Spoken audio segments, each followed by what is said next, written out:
بسم اللہ الرحمن الرحیم، السلام علیکم ورحمۃ اللہ وبرکاتہ۔ دعا کی قبولیت کے اوقات، دعا کس وقت کن وقتوں میں قبول ہوتی ہے، وہ اوقات ہم بتائیں گے انشاءاللہ۔ غور سے سنیں۔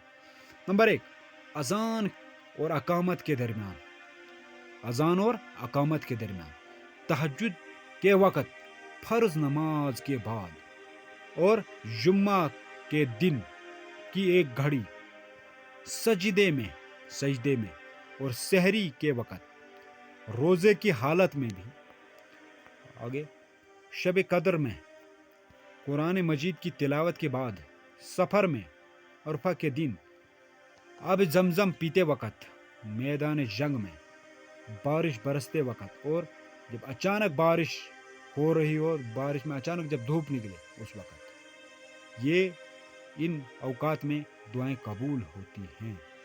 تو انشاءاللہ الرحمن کوشش کریں جب یہ اوقات آئیں تو ان میں اللہ تعالیٰ سے اپنے لیے، پوری امت مسلمہ کے لیے دعا کریں۔